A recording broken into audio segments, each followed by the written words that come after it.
Avez-vous déjà ressenti la sensation d'être observé par quelque chose que vous ne pouvez pas expliquer? La nuit avançait, et l'horloge affichait 9h30 du soir, mais le silence régnait déjà dans toute la maison. Les derniers éclats de rire s'étaient éteints, et l'écho des assiettes dans la cuisine s'était dissipé. Bien que tout le monde se soit retiré dans ses chambres, je restais là, dans l'entrée, face à l'ancien miroir qui avait appartenu à ma mère. Ce miroir, avec son cadre doré et usé par le temps, avait été le témoin silencieux des changements et des vies qui allaient et venaient par cette porte. Cependant, cette nuit-là, quelque chose semblait différent en lui. La lumière tamisée du couloir éclairait à peine mon reflet. Pieds nus, en pyjama, les cheveux lâchés sur les épaules, je me regardais comme si j'essayais de retrouver une part de moi-même perdue depuis longtemps. C'est alors que je l'ai vu, une ombre est apparue derrière moi. Je restai immobile, sentant l'air devenir lourd et mon cœur battre avec force. « Que fais-tu ici si tard ?» Une voix familière rompit le silence.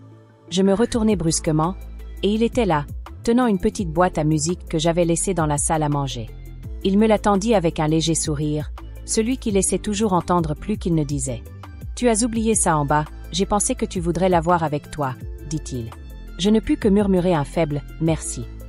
Ma voix semblait emprisonnée, sans que je comprenne pourquoi. Il resta là, immobile, sa présence emplissant le couloir et le rendant plus étroit. Je ne pouvais détacher mon regard de son visage, à moitié éclairé par la lumière. C'était un visage familier, mais cette nuit-là, il semblait différent, comme si quelque chose en lui avait changé. Peut-être que ce n'était pas lui qui avait changé, mais moi. « Il est tard, tu devrais dormir, » dit-il calmement mais fermement. Avant que je puisse répondre, il se retourna et commença à monter les escaliers. « Attends, » murmurai-je sans réfléchir. Il s'arrêta, tournant légèrement la tête pour me regarder par-dessus son épaule. « Qu'y a-t-il » Je n'avais pas de réponse claire. Je voulais dire quelque chose, mais les mots ne venaient pas. Je ne pus que secouer la tête et sourire, tentant de cacher la confusion qui m'envahissait. Il hocha légèrement la tête, comme s'il comprenait quelque chose que je ne pouvais pas encore exprimer, puis disparut dans les escaliers. Je restai seule, avec la boîte à musique entre les mains et mon reflet dans le miroir, qui me fixait intensément. De retour dans ma chambre, j'essayais de penser à autre chose qu'à ce qui venait de se passer. Je posai la boîte à musique sur la table de nuit et m'allongeai, mais mon esprit revenait sans cesse à ces moments dans le couloir. C'était comme si j'avais franchi une porte invisible, une porte dont j'ignorais l'existence. Je fermai les yeux, mais son image restait présente dans mon esprit, comme une ombre persistante. Cette nuit-là, le sommeil se fit attendre. Le lendemain, le soleil brillait intensément, projetant de longues ombres des arbres qui entouraient la maison. C'était un week-end qui s'annonçait parfait, presque idyllique. La famille avait décidé de se réunir dans la vieille maison de campagne pour célébrer l'anniversaire de ma mère. Cette maison, avec ses murs recouverts de lierre et ses fenêtres qui grinçaient toujours lorsqu'on les ouvrait, était un refuge où les rires résonnaient souvent. Pourtant, au milieu de toute cette harmonie, il y avait en moi une légère inquiétude qui ne me quittait pas complètement. La cuisine était en plein chaos, comme toujours lors des réunions familiales. Ma mère donnait des ordres à tout le monde, tandis que mon père luttait pour allumer le barbecue dans le jardin. Les enfants couraient partout, se disputant pour savoir qui goûterait le gâteau en premier. J'étais dans la salle à manger, occupée à décorer un plateau de petits amuse-bouches, lorsque je le vis entrer. Il portait une chemise bleue retroussée et un jean usé, et il semblait parfaitement à l'aise. Il me sourit en passant et posa sur la table une assiette vide qu'il avait trouvée dans le salon. « Tout est prêt pour la fête ?»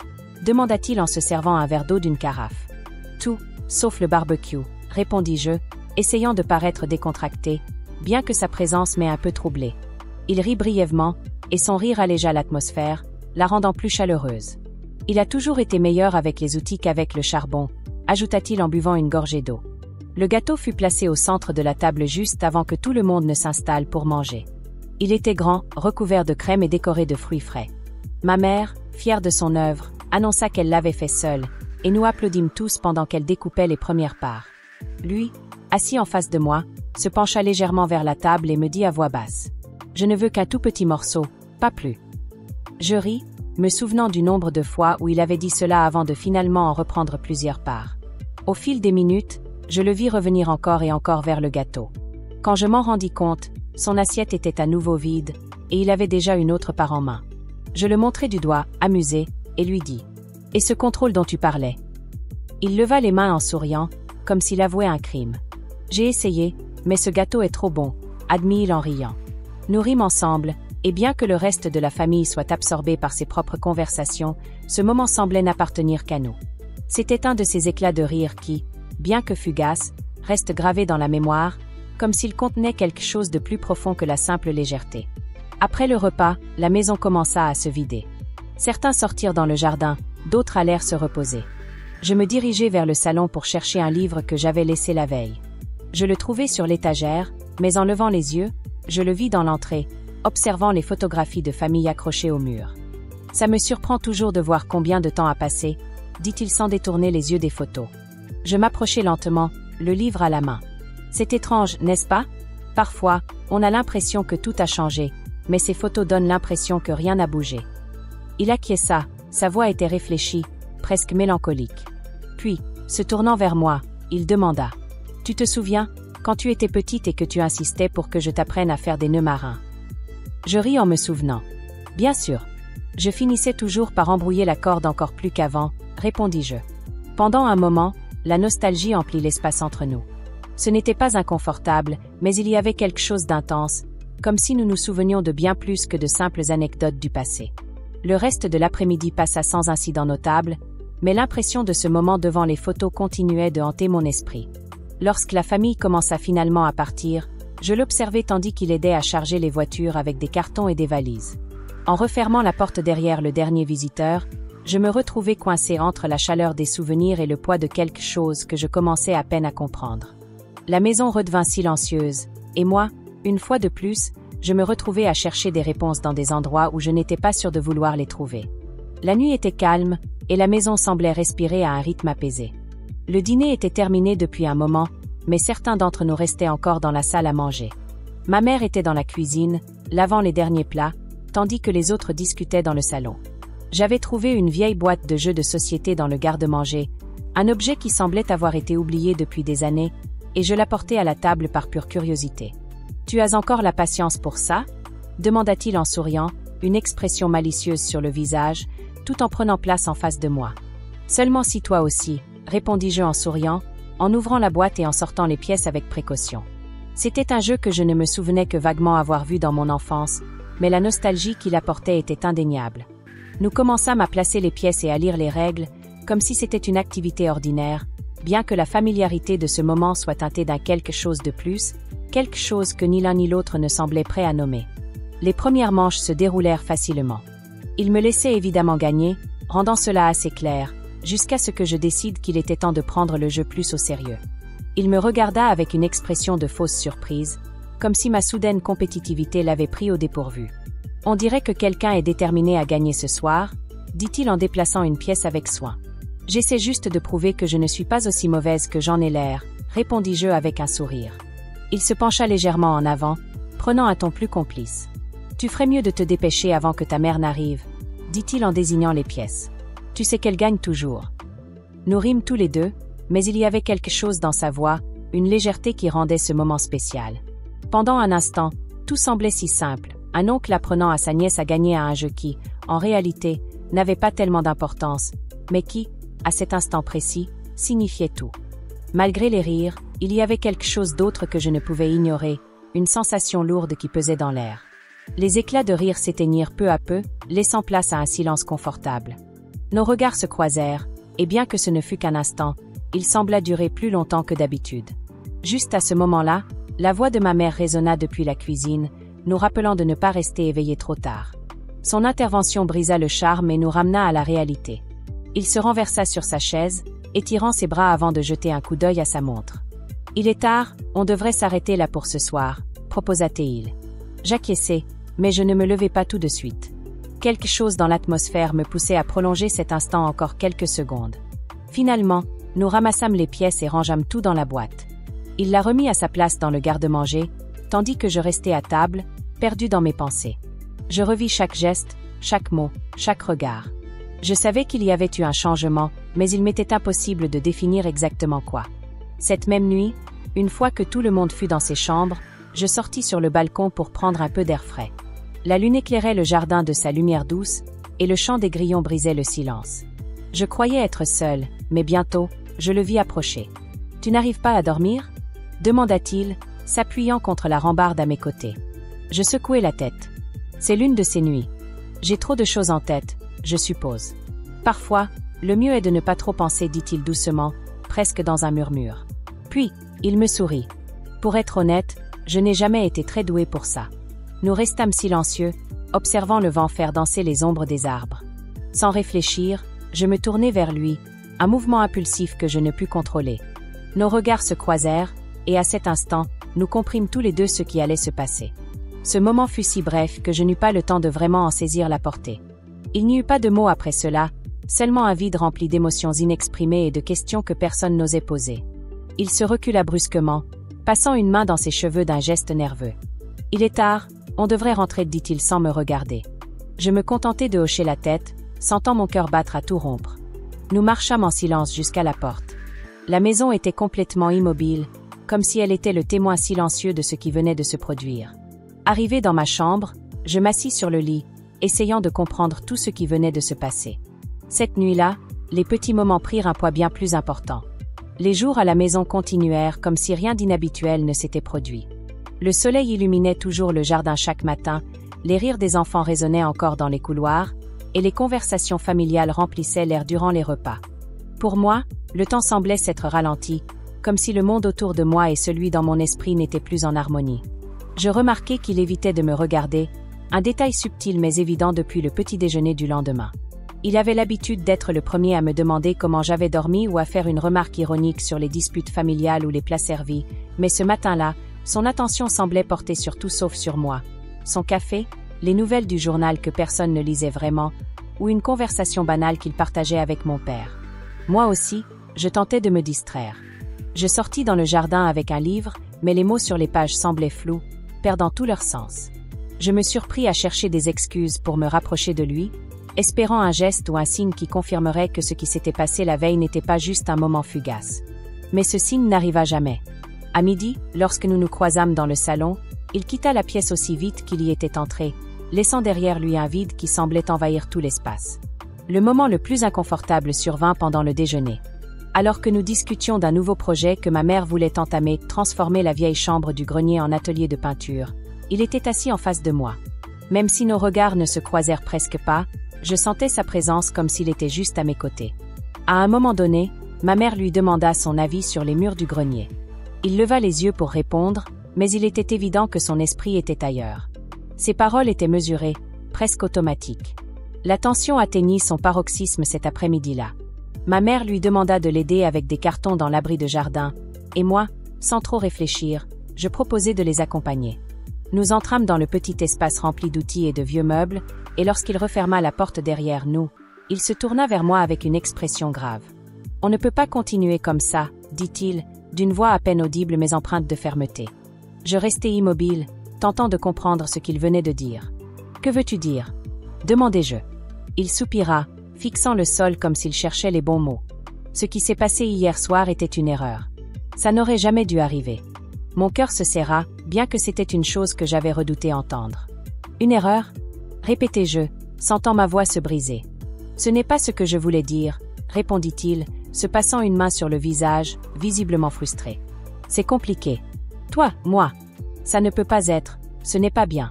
Ses paroles restèrent suspendues dans l'air, formant une barrière invisible que ni lui ni moi ne pouvions franchir. Je ressentis un mélange de colère, de tristesse et autre chose que je n'arrivais pas à identifier. J'avais envie de crier, de lui demander pourquoi il s'éloignait alors qu'il était évident qu'il y avait quelque chose entre nous que nous ne pouvions ignorer. Mais je ne le fis pas. À la place, je me contentai de hocher la tête, incapable de trouver quoi que ce soit à dire. Avant que je ne puisse répondre, nous entendîmes la voix de ma mère nous appeler depuis le jardin. Il se précipita vers la porte, cherchant à fuir cette conversation aussi rapidement que possible. Lorsqu'il l'ouvrit, l'air frais me frappa le visage, me rappelant à quel point l'atmosphère dans l'abri de jardin était devenue étouffante en quelques minutes seulement. Nous sommes retournés parmi les autres comme si de rien n'était, mais le poids de ce qui n'avait pas été dit restait là, flottant entre nous comme un mur invisible que ni lui ni moi ne pouvions abattre. Ce soir-là, après que tout le monde se soit retiré pour dormir, je le vis assis sur la terrasse, contemplant le ciel étoilé. Pendant un instant, j'ai pensé à le rejoindre, mais quelque chose m'en empêcha. Peut-être la peur de ce qu'il pourrait me dire, ou peut-être simplement que je ne voulais pas affronter ce que je savais déjà. Depuis la fenêtre de ma chambre, je l'observais pendant quelques minutes, me demandant à quoi il pensait, ce qu'il ressentait à cet instant précis. Finalement, il se leva, respira profondément et rentra dans la maison, refermant doucement la porte, comme s'il craignait de briser le silence de la nuit. Lorsque la maison fut plongée dans un calme complet, je me couchai, essayant de trouver un peu de réconfort dans l'obscurité, mais ces paroles continuaient de résonner dans mon esprit, me rappelant que, bien que rien ne semblait avoir changé en apparence, tout en moi était différent. Le lendemain commença avec la même monotonie que les jours précédents.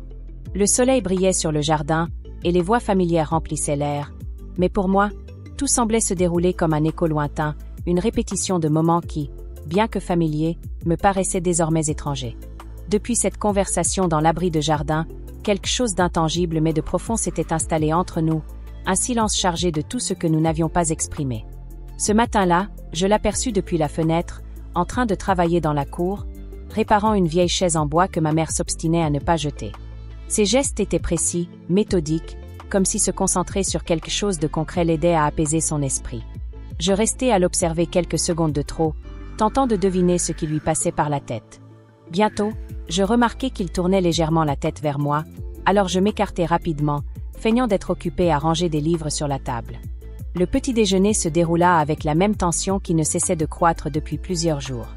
Il ne prononça presque pas un mot, absorbé par sa tasse de café, répondant par des monosyllabes aux questions banales de ma mère. De mon côté, je m'efforçais de ne pas le regarder, mais parfois, sa présence se faisait si palpable qu'elle semblait occuper toute la pièce. Heureusement, les discussions familiales faisaient office de bruit de fond, nous permettant d'éviter toute interaction directe. Après le petit déjeuner, ma mère proposa que nous allions tous au village voisin pour faire quelques achats. Tout le monde parut enthousiasmé par l'idée, sauf lui et moi. Il déclara qu'il préférait rester pour terminer de réparer les chaises, et moi, presque sans réfléchir, prétextai que j'avais du travail à finir sur l'ordinateur. Ma mère, avec son ton habituellement léger, n'y prêta pas grande attention et partit avec le reste de la famille, nous laissant seuls dans la maison. Le silence qui s'installa après leur départ était assourdissant. Je savais qu'il était dans la cour, et chaque grincement du bois, chaque coup de marteau, résonnait à mes oreilles comme un rappel constant de sa présence. Finalement, je décidai de sortir. Je ne pouvais plus fuir l'inévitable, bien que je ne sois pas sûr de ce que j'attendais. Quand j'arrivai dans la cour, il était assis sur l'une des chaises réparées, fixant l'horizon. Il semblait perdu dans ses pensées, si absorbé qu'il ne remarqua ma présence qu'une fois que je fus à quelques pas de lui. « Je te dérange ?» demandai-je d'une voix qui semblait plus assurée qu'elle ne l'était en réalité. Il leva les yeux, surpris, mais se détendit rapidement et m'offrit un léger sourire. « Pas du tout. En fait, je crois que j'avais besoin d'une pause. » Je m'approchai et m'assis sur le bord d'une table proche. Pendant un moment, aucun de nous ne parla. Il y avait quelque chose dans ce silence qui n'était pas inconfortable, mais pas tout à fait naturel non plus. Finalement, ce fut lui qui brisa la glace. Parfois, je me dis que ces chaises ont plus d'histoire que n'importe lequel d'entre nous, dit-il en caressant le bois usé sous ses mains. Elles sont là depuis avant ma naissance et elles seront sûrement encore là bien après notre départ. Son commentaire me prit par surprise, et je ne pus m'empêcher de rire doucement. C'est ta façon de philosopher? Nous comparer à des meubles? Il rit aussi, mais son rire n'avait pas la légèreté de celle des autres fois. Peut-être. Mais d'une certaine manière, c'est vrai. Certaines choses restent, même si nous changeons.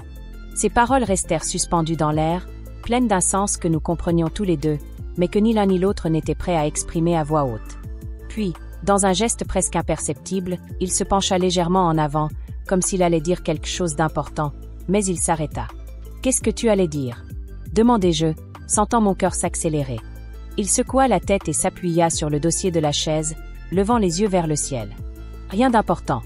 Juste que certaines choses n'ont tout simplement pas de solution. » Je voulais répondre, lui dire que tout n'avait pas besoin d'être résolu, que certains sentiments pouvaient exister sans être expliqués ni jugés. Mais avant que je ne puisse parler, le bruit d'une voiture approchant interrompit le moment. La famille était rentrée. Nous nous regardâmes un instant, conscients que toute conversation que nous aurions pu avoir s'était évanouie avec le son des portières qui claquaient et des voix qui envahissaient à nouveau l'espace. Il se leva et retourna travailler sur la chaise, comme si rien ne s'était passé, tandis que je me dirigeais vers la maison, sentant un poids sur ma poitrine que je ne savais pas comment soulager. Ce soir-là, tandis que le reste de la famille riait et discutait joyeusement, je réalisai que, bien que nous soyons entourés de gens, nous étions plus seuls que jamais. Le silence entre nous, bien qu'invisible pour les autres, était une barrière qui ne cessait de croître. Mais le plus douloureux était que je ne savais pas si je voulais la briser ou la laisser en place. La dernière nuit dans la maison arriva sans prévenir. Il semblait impossible que les jours se soient écoulés si vite, et pourtant, nous y étions, emballant les dernières affaires, laissant l'écho de nos pas résonner dans les couloirs vides. Tout ce qui s'était passé, et même ce qui ne s'était pas produit, était maintenant enveloppé d'une sorte de mélancolie que personne ne nommait, mais que tout le monde ressentait. La famille décida d'organiser un dîner simple dans le jardin pour dire au revoir à cet endroit. Les lumières suspendues brillaient doucement entre les arbres, et l'air nocturne était chargé de cette énergie étrange qu'on ressent parfois juste avant un adieu. Tout le monde parlait et riait, mais je peinais à me concentrer sur leur conversation. Chaque fois que je le voyais, que nos regards se croisaient fugitivement, j'avais l'impression que le temps s'arrêtait un peu trop longtemps. Quand vint le moment de porter un toast, chacun leva son verre pour remercier des souvenirs partagés, des journées passées et des éclats de rire. Il prit la parole, comme à son habitude, avec des mots choisis et un sourire léger. Pourtant, dans sa voix, il y avait quelque chose de différent, une nuance d'adieu que personne d'autre ne semblait percevoir. Lorsqu'il eut fini, je levai mon verre à mon tour, le regardant droit dans les yeux, essayant de lui transmettre par ce simple geste tout ce que je n'avais pas su lui dire ces derniers jours. Le dîner s'acheva, et petit à petit, chacun retourna dans sa chambre. Moi, cependant, je restais dans le jardin, observant les lumières vaciller sous l'effet du vent. La nuit était fraîche, mais cela m'importait peu. Il y avait quelque chose dans l'air, une sorte d'attente que je ne pouvais ignorer. Je le vis sortir de la maison. Sa silhouette, doucement éclairée par les guirlandes lumineuses, avançait lentement, comme s'il hésitait à me rejoindre. Lorsqu'il arriva enfin, il resta debout à mes côtés, regardant les mêmes lumières, mais avec une expression que je ne pouvais déchiffrer. « C'est étrange », dis-je pour briser le silence. Ma voix semblait plus calme que je ne l'étais réellement. Comme les lieux semblent garder tout ce qu'on y a vécu. Il acquiesça sans détourner les yeux. « Oui, mais ce ne sont pas les seuls à conserver les souvenirs. » Ces mots me frappèrent d'une manière inattendue. Pendant un moment, aucun de nous ne parla.